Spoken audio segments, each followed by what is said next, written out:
The question I'm answering is, how did the societal contact impact on the person and the OT program?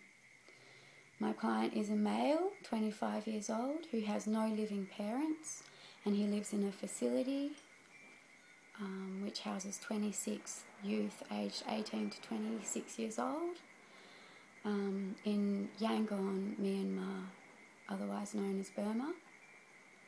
As OT, I was conducting focus groups with some of the youth at this facility to try to understand their experience of finding, keeping or creating paid work. My client has never experienced paid work and he continues to find this really difficult. Myanmar is currently the poorest Southeast Asian country and has a population of 54.5 million people. 32% of those people live in poverty. The wages are low. Many Burmese citizens survive on under $200 a year, which equates to $3 a week. Low wages and high competition for work make it very difficult to not only get work but also stay motivated in the process, which is the experience of my client. There's no social welfare system, which leaves vulnerable citizens such as my client, who is an orphan, people with disabilities and elderly people at risk of disease, disability and death. There is poor infrastructure in the way of roads, electricity and transport, and internet access is extremely limited. This makes it difficult for my client to get around, be time orientated, and have access to the abundance of information that we would here on the web, which further impacts on his ability to find work.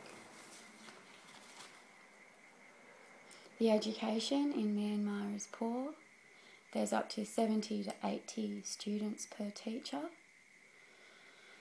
And curriculum is fact-based. Rote learning is dominant and thinking and reasoning skills aren't fostered. I felt this contributed to my client's difficulty with goal setting and problem solving, as well as thinking outside of the box.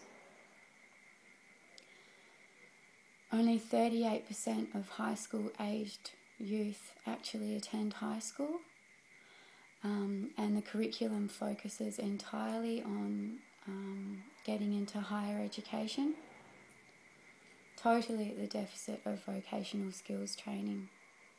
There's no tradition of career guidance in Myanmar schools, and since only 10% of high school students go on to higher education, 90% of the people leaving school are entering the work environment with no skills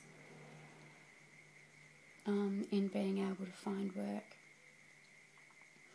My client didn't graduate from high school and is therefore subject to limited job opportunities and limited skills to find, create or keep work for himself. Culturally, Myanmar people stick to traditional gender roles where the man provides the income for the family to survive and the woman cares for the children. My client wants to have a family of his own, and therefore it's very important for him to earn a living. And it was important for me to consider this as his therapist.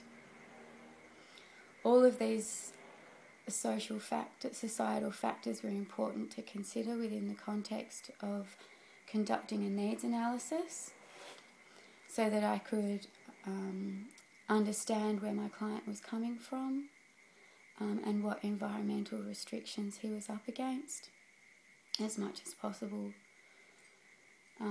so that I could therefore offer realistic and culturally sensitive recommendations such as microfinancing and ongoing practical and motivational support.